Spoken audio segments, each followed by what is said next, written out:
शिव महापुराण कथा। शिव पुराण का आरंभ सौनक मुनि द्वारा पुराणों की कथाओं के सार तत्व संबंधित प्रश्न से है। सौनक जी महर्षि व्यास के शिष्य लेमहर्षण सूत जी से प्रश्न पूछते हुए कहते हैं, अतः आप पुराणों के सार तत्व के विषय में विस्तार से बताकर मेरी जिज्ञासा को शांत करें। मुनिवर, ज्ञान, वैराग्य और भक्ति से प्राप्त होने वाले विवेक की वृद्धि कैसे होती है? काम, क्रोध, मोह और अहंकार साधारण मनुष्य इस मानसिक विकारों का निवारक कोई साधु पुरुष किस प्रकार कर सकते हैं? इस कलयुग में सभी जीव तामसिक प्रवृत्ति के हो गए हैं। उस जीव समुदाय के अंतःकरण की शुद्धि किस साधन द्वारा संभव है? मुनिवर, मुझे कोई ऐसा शाश्वत साधन बताइए जो कल्याणकारी वस्तुओं में सबसे उत्कृष्ट एवं परम मंगलकारी हो, पवित्र करने वाले उपायों में सबसे पवित्रकारी उपाय हो। मुनिवर, वह ऐसा उत्कृष्ट साधन हो जिसके अनुष्ठान से शीघ्र ही जीव के अंतःकरण की विशेष शुद्धि हो जाए तथा उसमें निर्मल चित्त वाले प्राणियों को सदा के लिए शिव की प्राप्ति हो जाए। इन प्रश्नों के प्रत्युत्तर में महर्षि सूत जी कहते हैं, मुनि श्रेष्ठ, सौनक तुम धन्य हो, क्योंकि तुम्हारे हृदय में पुराण कथा सुनने की विशेष प्रेम एवं लालसा है। इसलिए मैं शुद्ध बुद्धि से विचार कर तुमसे परम उत्तम शास्त्र का वर्णन करता हूँ। शिव पुराण संपूर्ण शास्त्रों के सिद्धांत से संपन्न, भक्ति प्रेम को बढ़ाने वाला एवं शिव जी को संतुष्ट करने वाला साधन है। यह शास्त्र कानों के लिए रसायन अमृत स्वरूप तथा दिव्य है। तुम इसे श्रवण करो। मुने, वह परम उत्तम शास्त्र है शिव पुराण, जिसका पूर्व काल में भगवान शिव ने ही प्रवचन किया था। यह काल रूपी सर्प से प्राप्त होने वाले महान त्रास का विनाश करने वाला उत्तम साधन है। गुरुदेव व्यास ने संत कुमार मुनि का उपदेश पाकर बड़े आदर से इस पुराण का संक्षेप में प्रतिपादन किया है। इस पुराण के प्रणय का उद्देश्य में है कलयुग में उत्पन्न होने वाले मनुष्यों के परम हित का साधन। यह शिव पुराण बहुत ही उत्तम शास्त्र है। इसे इस भूतल पर शिव का बांडमय स्वरूप समझना चाहिए और सब प्रकार से इसका सेवन करना चाहिए। इसका पठन और श्रवण सर्वसाधारण स्वरूप है। इससे शिव भक्ति पाकर श्रेष्ठतम स्थितियों में पहुंचा हुआ मनुष्य शीघ्र ही शिव पद को प्राप्त कर लेता है। इसलिए संपूर्ण यत्न करके मनुष्यों ने इस पुराण को पढ़ने की इच्छा की है अथवा इसके अध्ययन को अभीष्ट साधन माना है। इसी तरह इसका प्रेम पूर्वक श्रवण भी संपूर्ण मनोवांछित फलों को देने वाला है। मनुष्य अगर महादेव भगवान शिव के इस पुराण को सुने तो वह सब पापों से मुक्त हो जाता है एवं इस मनुष्य जीवन में बड़े बड़े भोगों का उपभोग करके अंततः शिव लोक को प्राप्त होता है। यह पवित्र शिव पुराण ग्रंथ 24,000 श्लोकों से युक्त है तथा इस ग्रंथ की 7 संहिताएं हैं। मनुष्य को चाहिए कि वह भक्ति, ज्ञान और वैराग्य संपन्न होकर बड़े आदर से इसका श्रवण करे। यह दिव्य शिव पुराण जो 7 संहिताओं से युक्त है, यह पर ब्रह्म परमात्मा के समान विराजमान है, ऐसी गति प्रदान करने वाला है जो कि सबसे उत्कृष्ट गति होगी। जो व्यक्ति निरंतर अनुसंधान पूर्वक शिव पुराण को बोलता है अथवा नित्य प्रेम पूर्वक इसका पाठ मात्र करता है, वह व्यक्ति निश्चय ही पुण्यात्मा है, इसमें कोई संशय नहीं है। जो श्रेष्ठ बुद्धि वाला मनुष्य अंतकाल में भक्ति पूर्वक शिव पुराण को सुनता है, उस पर अत्यंत प्रसन्न हुए भगवान महेश्वर उसे अपना पद धाम प्रदान करते हैं। जो व्यक्ति प्रत्येक दिन आदर पूर्वक इस शिव पुराण की पूजा करता है, वह व्यक्ति इस संसार में संपूर्ण भोगों को भोग कर अंत में भगवान शिव के पद को प्राप्त कर लेता है। यह शिव पुराण निर्मल तथा भगवान का स्वरूप है, जो इहलोक और परलोक में भी सुख चाहता हो, वह आदर के साथ प्रयत्न पूर्वक इसका सेवन करे। यह निर्मल एवं उत्तम शिव पुराण धर्म, अर्थ, काम और मोक्ष रूपी 4 पुरुषार्थों को देने वाला है, इसलिए इसका सदा प्रेम पूर्वक श्रवण एवं पाठ करना चाहिए।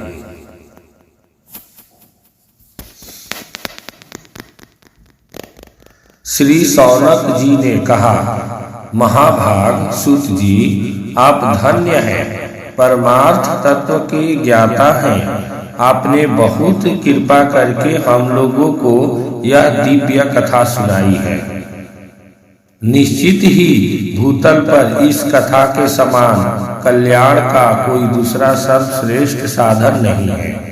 यह बात निश्चय ही आज हमने आपकी कृपा से समझ ली है।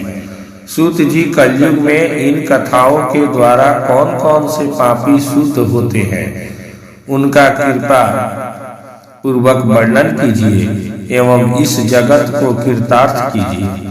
फिर सूत जी कहते हैं, मुने, जो मनुष्य पापी, दुराचारी, खल तथा काम क्रोध आदि में निरंतर लिप्त रहता है, वह मनुष्य भी शिव पुराण के श्रवण पाठन से शुद्ध हो जाते हैं। इसी विषय में जानकर मुनि इस प्राचीन इतिहास का उदाहरण दिया करते हैं, जिसके श्रवण मात्र से संपूर्ण पापों का नाश हो जाता है। प्राचीन काल की बात है, कहीं किरातों के नगर में एक देवराज नामक ब्राह्मण रहता था। देवराज ज्ञान में अत्यंत दुर्बल, दरिद्र, रस बेचने वाला तथा वैदिक धर्म से विमुख था। वह स्नान, संध्या आदि कर्मों से भ्रष्ट हो गया था एवं वैश्यावृत्ति में तत्पर रहता था। उसका नाम था देवराज। वह अपने ऊपर विश्वास करने वाले लोगों को ठगा करता था। उसने ब्राह्मणों, क्षत्रियों, वैश्यों, शूद्र तथा दूसरों को भी अपने बहाने से मारकर उन सबका धन हड़प लिया था, परंतु उस पापी का थोड़ा सा भी धन धर्म के काम में नहीं लगा। वह वेश्यागामी तथा सब प्रकार के आचरण से आचार भ्रष्ट था। एक दिन देवराज घूमता हुआ प्रतिष्ठानपुर झूसी प्रयाग में जा पहुंचा। वहां पर उसने एक शिवालय देखा, जहां बहुत से साधु महात्मा एकत्र हुए थे। देवराज उस शिवालय में ठहर गया, परंतु वहां उसे ज्वर आ गया। उस ज्वर से उसे बहुत अधिक पीड़ा होने लगी। ज्वर में पड़ा हुआ वह ब्राह्मण के मुखारविंद से निकली हुई उस शिव कथा को निरंतर सुनता रहा। एक मास के बाद वह ज्वर से अत्यंत पीड़ित होकर चल बसा। उसकी मृत्यु के पश्चात यमराज के दूत आए और उसे पासों में बांधकर बलपूर्वक यमपुरी ले गए। इतनी ही नहीं, इतनी देर में शिवलोक से भगवान शिव के पार्षदगण आ गए। उनके गौर अंग कर्पूर के समान उज्जवल थे, हाथ त्रिशूल से सुशोभित थे, उनके संपूर्ण अंग भस्म से चमक रहे थे तथा रुद्राक्ष की मालाएं उनके शरीर की शोभा बढ़ा रहे थे। वे सभी क्रोध पूर्वक यमपुरी गए और यमराज के दूतों को मार पीट कर बारंबार धमकाकर उन्होंने देवराज को उनके चंगुल से छुड़ा लिया और अत्यंत अद्भुत विमान पर बैठाकर जब वे शिव दूत कैलाश जाने को उद्यत हुए, उस समय यमपुरी में भारी कोलाहल मच गया। उस कोलाहल को सुनकर धर्मराज अपने भवन से बाहर आए। साक्षात दूसरे रुद्रों के समान प्रतीत होने वाले उन चारों दूतों को देखकर धर्मज्ञ धर्मराज ने उनका विधि पूर्वक पूजन किया और अपनी ज्ञान दृष्टि से बस देखकर ही सारा वृत्तांत जान लिया।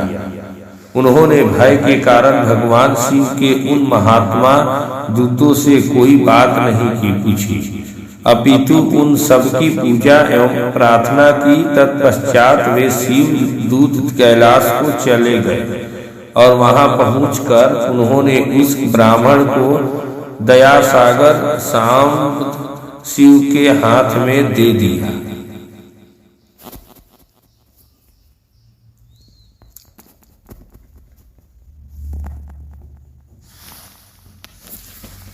सौनक जी कहते हैं, महाभाग सूत जी, आप सर्वज्ञ हैं। महामते, आपकी कृपा प्रसाद से मैं बारंबार कृतार्थ हुआ। इस इतिहास को सुनकर मेरा मन अत्यंत आनंद में निमग्न हो गया रहा है। इसलिए आपसे अनुरोध है कि अब भगवान शिव में प्रेम बढ़ाने वाली शिव संबंधित और दूसरी कथाओं का वर्णन कीजिए।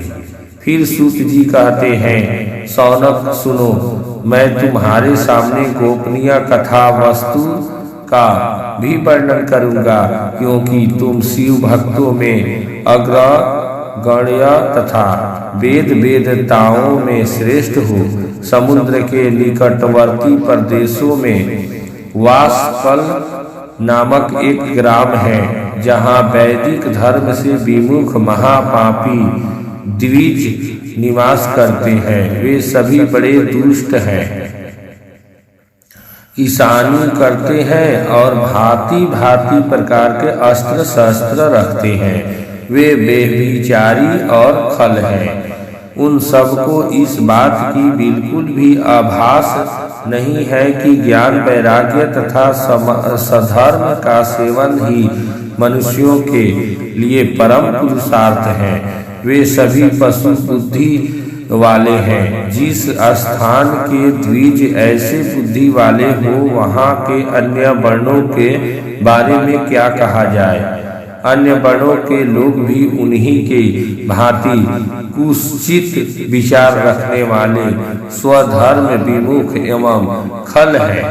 वे सदा कुकर्मों में लिप्त रहते हैं और दिन प्रतिदिन विषय भोगों में ही डूबे रहते हैं। वह की सब महिलाएं भी कुटिल प्रवृत्ति की स्वेच्छाचारणी पापाक्ष कुस्तित विचार वाली और व्यभिचारिणी है। वे सदचरवाहार एवं सदाचार से सर्वथा शून्य हैं। इस प्रकार वासकल में केवल दुष्टों का ही निवास है। उस वासकल नामक ग्राम में किसी समय एक बिंदुग नामक ब्राह्मण रहा करता था। वह दुरात्मा महापापी और बड़ा ही अधम था। उसकी पत्नी बहुत ही सुंदर थी। पत्नी के सुंदर होने पर भी वो कुमार्ग पर चलता था। उसकी पत्नी का नाम चंचूला था। उसकी पत्नी सदा उत्तम धर्म के पालन में लगी रहती थी और वह दुष्ट ब्राह्मण उसे छोड़कर वैश्यागामी में लिप्त रहता था। इस तरह कुकर्म में लगे हुए उस बिंदु के बहुत वर्ष व्यतीत हो गए। उसकी पत्नी चंचूला काम से पीड़ित होने पर भी स्वधर्म नाश के भय से कलेश सहकर भी दीर्घ काल तक धर्म से भ्रष्ट नहीं हुई, परंतु कुछ समय के पश्चात अपने दुराचारी पति के दुराचारण से प्रभावित होकर आगे चलकर वो भी दुराचारिणी हो गई। इस प्रकार दुराचार में डूबे हुए उन मूढ़ चित्त वाले पति पत्नी का बहुत सा समय व्यर्थ बीत गया। तदंतर शूद्र जातियों ये वेश्या का पति बना हुआ वह दूषित बुद्धि वाला दुष्ट ब्राह्मण विदुर समय अनुसार मरकर नरक में जा पहुंचा। बहुत दिनों तक नरक के दुख का भोग करने के बाद वह मुंड बुद्धि पापी विंध्य पर्वत पर भयंकर पिशाच बन गया। इधर अपने दुराचारी पति बिंदुक के मर जाने के पश्चात वह मुंड हत्या चंचूला बहुत समय तक अपने पुत्रों के साथ अपने घर में ही रही। एक दिन दैव योग से किसी पुण्य पर्व के आने पर चंचूला अपने भाई बंधुओं के साथ गोकर्ण प्रदेश में गई। तीर्थ यात्रियों के संग जाकर उसने भी उस समय जाकर किसी तीर्थ के जल से स्नान किया। फिर वह साधारणतया मेला देखने की दृष्टि से अपने बंधुजों के साथ यत्र तत्र घूमने लगी। इसी प्रकार घूमती घामती वह किसी देव मंदिर में पहुंच गई। वहां देव मंदिर में उसने एक दैवज्ञ ब्राह्मण के मुख से भगवान शिव की परम पवित्र एवं मंगलकारिणी उत्तम पौराणिक कथा सुनी। कथावाचक ब्राह्मण कह रहे थे कि जो स्त्री पुरुषों के साथ व्यभिचार करती है वो मरने के बाद यमलोक जाती है तथा तब यमराज के दूत उनकी योनि में तपे हुए लोहे का परिध डालते हैं। ब्राह्मण के मुख से ये वैराग्य बढ़ाने वाली कथा सुनकर चंचूला भय से व्याकुल होकर वहां पर कांपने लगी। कथा समाप्त हुई और सुनने वाले सब लोग बाहर चले गए। कुछ विषयों में संलग्न हुई हूँ और अपने धर्म से विमुख हो गई हूँ। हाय, न जाने किस किस घोर कष्टदायक दुर्गति में मुझे पड़ना पड़ेगा। वहाँ कौन कौन बुद्धिमान पुरुष को मार्ग से मन लगने वाली मुझ पापिनी का साथ देंगे। मृत्यु काल में उन भयंकर यमदूतों को मैं कैसे देखूंगी जब वे बलपूर्वक मेरे गले में फंदे डालकर मुझे बांधेंगे, तब मैं कैसे अपना धीरज धारण कर सकूंगी।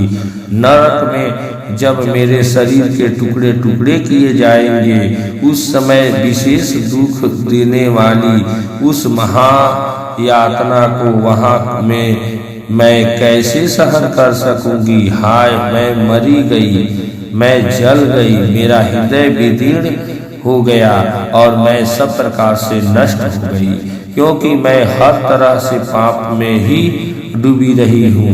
ब्राह्मण, आप ही मेरे गुरु, आप ही माता और आप ही पिता हैं। मैं आपकी शरण में आई हूँ।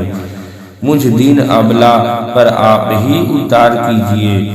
अब सूत जी कहते हैं, सौनक इस प्रकार खेद और वैराग्य से युक्त चंचूला ब्राह्मण देवता के चरणों में गिर पड़ी। तब उन बुद्धिमान ब्राह्मण ने उसे कृपा पूर्वक उठाया और इस प्रकार कहा,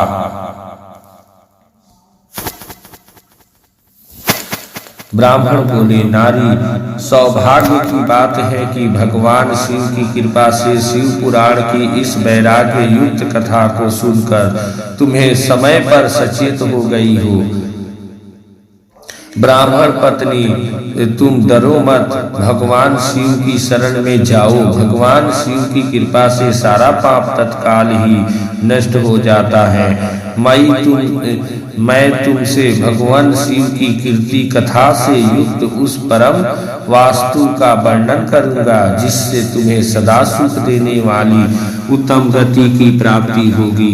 शिव की उत्तम कथा सुनने से ही तुम्हारी बुद्धि पश्चाताप से युक्त एवं शुद्ध हो गई है एवं तुम्हारे मन में विषयों के प्रति वैराग्य हो गया है।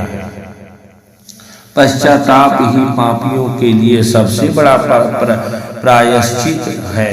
जो पश्चाताप करता है वही वास्तव में पापों का प्रायश्चित करता है। जो पुरुष विधि पूर्वक प्रायश्चित करके निर्भय हो जाता है पर अपने कुकर्म के लिए पश्चाताप नहीं करता, उसे प्रायः उत्तम गति प्राप्त नहीं होती है।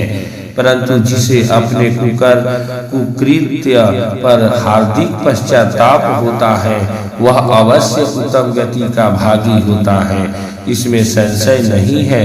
इस शिव पुराण की कथा सुनने से जैसे चित्त की शुद्धि होती है वैसे किसी दूसरे उपाय से नहीं होती है। जिस प्रकार दर्पण साफ करने पर निर्मल हो जाता है उसी प्रकार इस शिव पुराण की कथा से चित्त अत्यंत निर्मल हो जाता है, इसमें संशय नहीं है। मनुष्यों के शुद्ध चित्त में जगदम्बा पार्वती सहित भगवान शिव विराजमान रहते हैं। इससे वह विशुद्धात्मा पुरुष ही श्री शाम सदाशिव के पद को प्राप्त होता है। इस उत्तम कथा का श्रवण समस्त मनुष्यों के लिए कल्याणकारी बीज है। अतः यथोचित शास्त्रोक्त मार्ग से इसकी आराधना अथवा सेवा करनी चाहिए।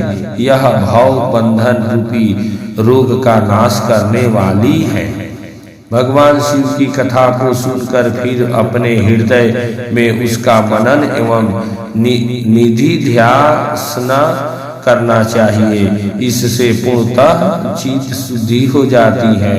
चित्त शुद्धि होने से महेश्वर की भक्ति अपने दोनों पुत्रों ज्ञान और वैराग्य के साथ निश्चय ही प्रकट होती है। तत्पश्चात महेश्वर के अनुग्रह से दिव्य मुक्ति प्राप्त होती है, इसमें किसी प्रकार का संशय नहीं है। जो व्यक्ति मुक्ति से वंचित है उसे पशु समझना चाहिए, क्योंकि उसका चित्त माया के बंधन में आसक्त है। वह निश्चय ही संसार बंधन से मुक्त नहीं हो पाता है। ब्राह्मण पत्नी, इसलिए तुम विषयों से अपने मन को हटा लो और भक्ति भाव भगवान शंकर की इस पावन कथा को सुनो। परमात्मा शंकर की इस कथा को सुनने से तुम्हारे चित्त की शुद्धि होगी और इससे तुम्हें मोक्ष की प्राप्ति हो जाएगी। जो निर्मल चित्त से भगवान शिव के चरण बिंदु की चिंतन करता है उसकी एक ही जन्म से में मुक्ति हो जाती है। यह बात मैं तुमसे सत्य कहता हूँ। सूत जी कहते हैं, सौनक इतना कहकर वो श्रेष्ठ शिव भक्त ब्राह्मण शांत हो गए। उनका हृदय करुणा से आर्द्र हो गया था। वे शुद्ध चित्त वाले महात्मा भगवान शिव के ध्यान में मग्न हो गए। तत्पश्चात उठकर वैराग्य युक्त उत्तम बुद्धि वाली स्त्री जो अपने पापों के कारण आतंकित थी उस महान शिव भक्त ब्राह्मण के समक्ष हाथ जोड़कर गदगद वाणी में बोली। चंचुला कहती है, ब्राह्मण शिव भक्तों में श्रेष्ठ स्वामी आप धन्य हैं, परमार्थदर्शी हैं। आप सदा परोपकार में लगे रहते हैं, अतः श्रेष्ठ साधु पुरुषों में प्रशंसनीय है। साधु मैं नरक के समुद्र में गिरती जा रही हूँ, आप मेरा उद्धार कीजिए। पौराणिक अर्थ तत्व से संपन्न जिस सुंदर शिव पुराण की कथा को सुनकर मेरे मन में संपूर्ण विषयों से वैराग्य उत्पन्न हो गया, उसी शिव पुराण शिव पुराण को सुनने के लिए मेरे मन में बड़ी श्रद्धा उमड़ रही है। सूत जी कहते हैं, ऐसा कहकर चंचूला हाथ जोड़कर उनका अनुग्रह पाकर शिव पुराण की कथा को सुनने की इच्छा मन में लिए उन ब्राह्मण देवता की सेवा में तत्पर हो गए वहां रहने लगे। तत्पश्चात शिव भक्तों में श्रेष्ठ एवं शुद्ध बुद्धि वाले ब्राह्मण देवता ने उसी स्थान पर उस स्त्री को शिव पुराण की उत्तम कथा सुनाई। इस भाटी को गोकर्ण नामक स्थान में उन्हीं श्रेष्ठ ब्राह्मण से चंचूला ने शिव पुराण की परम उत्तम कथा सुनी, जो भक्ति ज्ञान और वैराग्य को बढ़ाने वाली तथा मुक्ति प्रदान करने वाली है। इस परम कथा को सुनकर ब्राह्मण पत्नी अत्यंत कृतार्थ हो गई। उसका चित्त शीघ्र ही शुद्ध हो गया। फिर भगवान शिव के अनुग्रह के से उसके हृदय में शिव के सगुण रूप का चिंतन होने लगा। इस प्रकार उसने भगवान शिव में लगी रहने वाली उत्तम बुद्धि पाकर शिव से सच्चिदानंद स्वरूप का बारंबार चिंतन आरंभ किया। इसके पश्चात समय के समाप्त होने पर भक्ति ज्ञान और वैराग्य से युक्त हुई चंचूला ने अपने शरीर को बिना किसी कष्ट के त्याग दिया। इतने में ही त्रिपुर शत्रु भगवान शिव का भेजा हुआ एक दिव्य विमान द्रुत गति से वहां पहुंचा, जो उनके अपने गणों से संयुक्त और भांति भांति के शोभा साधनों से संपन्न था। चंचूला उस विमान पर आरूढ़ हुई और भगवान शिव के श्रेष्ठ पार्षदों ने उसे तत्काल उसे शिवपुरी में पहुंचा दिया। उसके सारे माल भूल गए थे। वह दिव्य स्वरूपिणी दिव्यांगना हो गई थी। वह दिव्य रूपिणी दिव्यांगना हो गई थी। उसके दिव्य अवयव उसकी शोभा बढ़ाते थे। मस्तक पर अर्ध चंद्राकार का मुकुट धारण किए वह गौरांगी देवी शोभाशाली दिव्य आभूषणों से विभूषित थी। शिवपुरी में पहुंचकर उसने सनातन देवता त्रिनेत्रधारी महादेव जी का साक्षात दर्शन किया। सभी मुख्य देवता उनकी सेवा में खड़े थे। गणेश, भृंगी, नंदीश्वर तथा वीरभद्रेश्वर आदि उनकी सेवा में उत्तम भक्ति भाव से उस स्थान पर उपस्थित थे।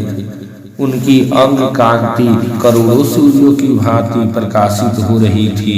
कंठ में नील चिन्ह शोभा पाता था। 5 मुख और प्रत्येक मुख में 3-3 नेत्र थे। अर्धचंद्राकार मुकुट मस्तक की शोभा बढ़ता था। उन्होंने अपने वामांग भाग में गौरी देवी को बिठा रखा था, जो विद्युत पुंज के भांति प्रकाशित थी। गौरीपति महादेव जी की कांति कपूर के समान गौर थी। उनका सारा शरीर श्वेत भस्म से भासित था। शरीर पर श्वेत भस्म वस्त्र शोभा पा रहे थे। इस प्रकार परम उज्ज्वल भगवान शंकर का दर्शन करके वह ब्राह्मण पत्नी चंचूला बहुत प्रसन्न हुई। अत्यंत प्रीति युक्त होकर उसने भगवान शिव को बारंबार प्रणाम किया। फिर हाथ जोड़कर वह बड़े प्रेम आनंद और संतोष से युक्त हो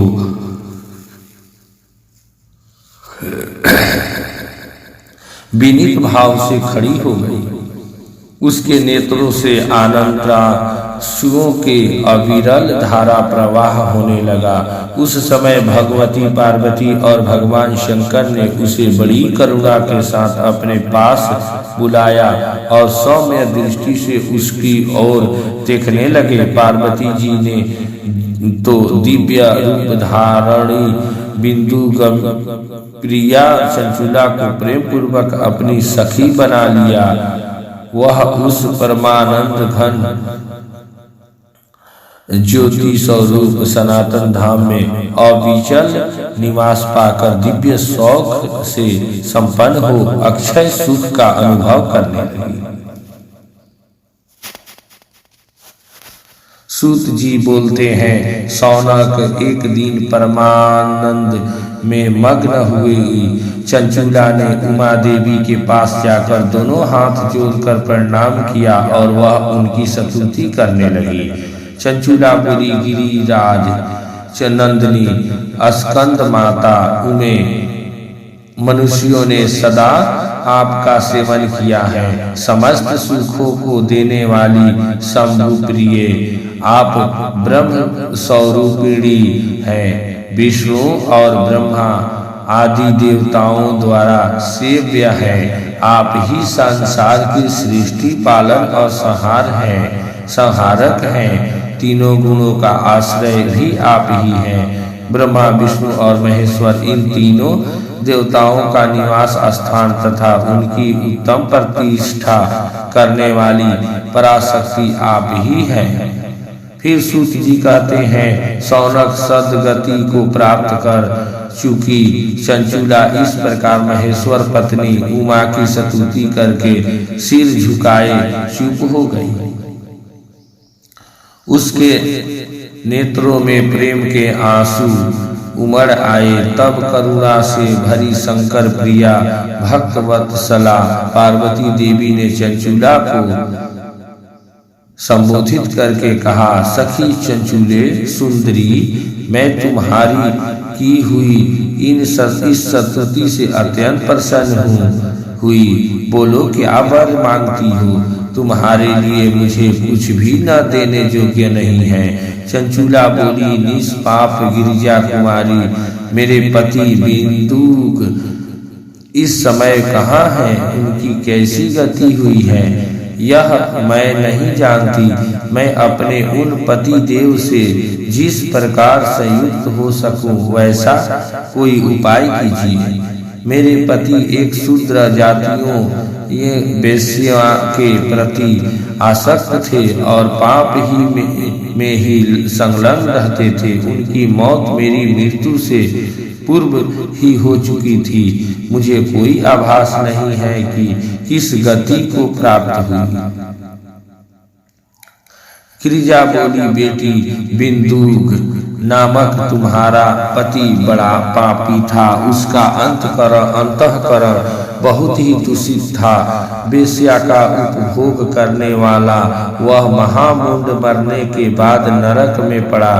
अनगिनत वर्षों तक नरक में नाना प्रकार के दुख भोग कर वह पापात्मा अपने शेष पाप को भोगने के लिए विंध्य पर्वत पर पिशाच बन के बैठा है। इस समय वह एक पिशाच की अवस्था में है और नाना प्रकार के कलेश उठा रहा है। वह दुष्ट वही वायु पीकर रहता और वही सदा सब प्रकार कष्ट सहता है। अब सूत जी कहते हैं, शौनक गौरी देवी की यह बात सुनकर उत्तम व्रत का पालन करने वाली चंचूला पति के महान दुख को से दुखी हो गई। फिर मन को स्थिर कर के चंचूला ने व्यथित हृदय से महेश्वरी को प्रणाम करके पुनः पूछा। चंचूला बोली, महेश्वरी महादेवी, मुझ पर कृपा कीजिए और दूषित कर्मकांडी दुष्ट पति का अब उद्धार कर दीजिए। देवी, कुत्सित बुद्धि वाले मेरे उस पापात्मा पति को किस उपाय से उत्तम गति की प्राप्ति हो सकती है, यह शीघ्र बताने की कृपा कीजिए। आपको नमस्कार है। पार्वती जी ने कहा, तुम्हारा पति अगर शिव पुराण की पुण्यमयी उत्तम कथा सुने तो सारी दुर्गति को पर करके उत्तम गति का भागी हो सकता है। अमृत के समान मधुर अक्षरों से युक्त गौरी देवी का वह वचन आदर पूर्वक सुनकर चंचूला ने हाथ जोर मस्तक झुकाकर उन्हें बारंबार प्रणाम किया और अपने पति के समस्त पापों की शुद्धि तथा उत्तम गति की प्राप्ति के लिए पार्वती देवी से प्रार्थना की कि मेरे पति को शिव पुराण सुनाने की व्यवस्था की जाए। उस ब्राह्मण पत्नी के बारंबार प्रार्थना करने पर शिव प्रिया गौरी देवी को बड़ी दया आ गई। अतः उन भक्त वत्सला महेश्वरी गिरिजा कुमारी ने भगवान शिव की उत्तम कीर्ति का गान करने वाले गंधर्व राज तुम्बरु को बुलाकर उनसे प्रसन्नता पूर्वक इस प्रकार कहा, तुम्बरो, तुम्हारी भगवान शिव में प्रीति है। तुम मेरे मन की बातों को जानकर मेरे अभीष्ट कार्यों को सिद्ध करने वाले हो, इसलिए मैं तुमसे एक बात कहती हूँ, तुम्हारा कल्याण हो। तुम मेरी इस सखई के साथ शीघ्र ही विंध्य पर्वत प्रस्थान करो। वहाँ एक महाघोर और भयंकर पिशाच रहता है। उसका वृत्तांत तुम आरंभ से सुनो। मैं तुम्हें प्रसन्नता पूर्वक सब कुछ बताती हूँ। पूर्व जन्म में वह पिशाच बिंदुक नामक ब्राह्मण था। वह मेरी इसी सखी चंचुला का पति था, परंतु वह दुष्ट वेश्यागामी हो गया था। स्नान संध्या आदि नित्य कर्म छोड़कर वह अपवित्र रहने लगा। क्रोध के कारण उसकी बुद्धि पर मूर्खता छा गई थी। वह कर्तव्य विवेक नहीं कर पाता था। अब भक्षण, सज्जनों से द्वेष और दूषित वस्तुओं का दान लेना, यही उसका स्वाभाविक कर्म बन गया था। वह अस्त्र शस्त्र लेकर हिंसा करता, बाएं हाथ से खाता, दीनों को सताता और क्रूरतापूर्वक पराये घरों में आग लगा देता था। चंडालों से प्रेम करता और प्रतिदिन वेश्या के संपर्क में रहता था। बड़ा दुष्ट था। वह पापी अपनी पत्नी का परित्याग करके दुष्टों के संग को ही आनंद मानता था। वह परित्याग करके दुष्टों के संग को ही आनंद मानता था। वह मृत्यु पर्यंत दुराचार में ही फंसा रहा। फिर अंतकाल आने पर उसकी मौत हो गई। वह पापियों के भोग स्थान घोर यमपुर में गया और वहाँ बहुत से नरकों का उपभोग करके वह दुष्ट आत्मा जीव इस समय विंध्य पर्वत पर पिशाच बना हुआ है। वही वह दुष्ट पिशाच अपने पापों का फल भोग रहा है। तुम उसके आगे यत्न पूर्वक शिव पुराण की उस दिव्य कथा का प्रवचन करो, जो परम पुण्यमयी तथा समस्त पापों का नाश करने वाली है। शिव पुराण की कथा का श्रवण सबसे उत्कृष्ट पुण्य कर्म है। उससे उसका हृदय शीघ्र ही समस्त पापों से शुद्ध हो जाएगा और वह प्रेत योनि का परित्याग कर देगा। उस दुर्गति से मुक्ति होने पर बिंदुक नामक पिशाच को मेरी आज्ञा से विमान पर बैठा कर तुम भगवान शिव के समीप ले आओ। सूत जी कहते हैं, सौनक महेश्वरी उमा के आदेश देने पर गंधर्व राज तुम्बरु मन ही मन बड़े प्रसन्न हुए। उन्होंने अपने भाग्य की सराहना की। तत्पश्चात उस पिशाच की सती साध्वी पत्नी चंचुला के साथ विमान पर बैठकर नारद के प्रिय मित्र तुम्बरु वेग पूर्वक विंध्याचल पर्वत पर पहुंच गए, जहां वह पिशाच निवास करता था। वहां उन्होंने उस पिशाच को देखा। उसका शरीर विशाल था, थोड़ी बहुत बड़ी थी। वह कभी हंसता, कभी रोता, कभी उछलता था। उसकी आकृति बड़ी विकराल थी। भगवान शिव की उत्तम कृति का गान करने वाले महाबली तुम्बरु ने उस भयंकर पिशाच को पासों में बांध लिया। तत्पश्चात तुम्बरु ने शिव पुराण की कथा बाँचने का निश्चय करके महोत्सव युक्त स्थान और मंडप आदि की रचना की। इतने में ही संपूर्ण लोकों में बड़े वेग से यह प्रचार हो गया कि देवी पार्वती की आज्ञा से एक पिशाच का उद्धार करने के उद्देश्य से शिव पुराण की उत्तम कथा सुनाने के लिए तुम्बरु विंध्या पर्वत पर पहुँचे हुए हैं। फिर तो उस कथा के सुनने के लोभ से बहुत से देवर्षि भी शीघ्र ही वहां जा पहुंचे। आदर पूर्वक शिव पुराण सुनने के लिए आए हुए लोगों का उस पर्वत पर बड़ा अद्भुत और कल्याणकारी समाज जुट गया। फिर तुम्बरु ने उस पिशाच की पासों से बांधकर आसन पर बिठाया और हाथ में बीड़ा लेकर गौरीपति के कथा का आरंभ किया। पहली अर्थात विंध्येश्वर संहिता से लेकर 7वीं वायु संहिता तक महात्म्य सहित शिव पुराण की कथा का उन्होंने स्पष्ट वर्णन किया। 7 संहिताओं सहित शिव पुराण का आदर पूर्वक श्रवण करके वे सभी श्रोता पूर्ण रूप से कृतार्थ हो गए।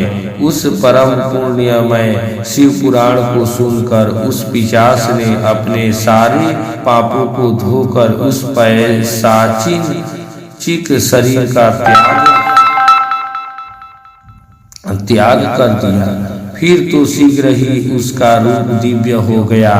अंग कांति गौर वर्ण की हो गई। शरीर पर श्वेत वस्त्र तथा सब प्रकार से पुरुषोचित आभूषण उसको अंगों को उद्सासित करने लगे।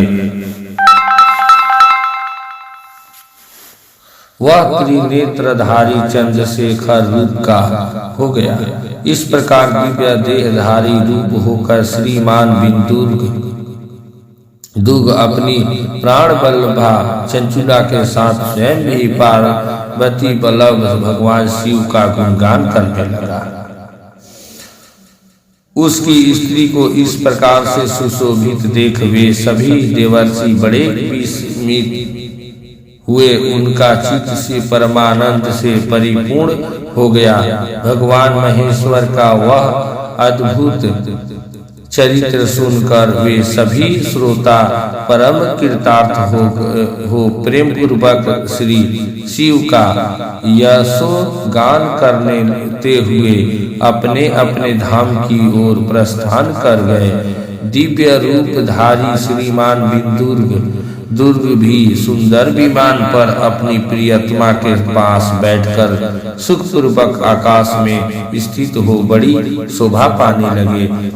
तदंतर महेश्वर के सुंदर एवं मनोहर गुणों का गान करता हुआ वह अपनी प्रियतमा तथा तुम्बरु के साथ शीघ्र ही शिव धाम में जा पहुंचा। वहां भगवान महेश्वर तथा पार्वती देवी के प्रसन्नता पूर्वक दुर्ग का बड़ा सत्कार किया और उसे अपना पार्षद बना लिया। उसकी पत्नी चंचुला पार्वती जी की सखी हो गई। उस धनी भूत ज्योति स्वरूप परमानंदमय सनातन धाम में अविचल निवास पाकर वे दोनों दंपति परम सुख को प्राप्त कर गए। ओम नमः शिवाय, ओम नमः शिवाय, ओम नमः शिवाय।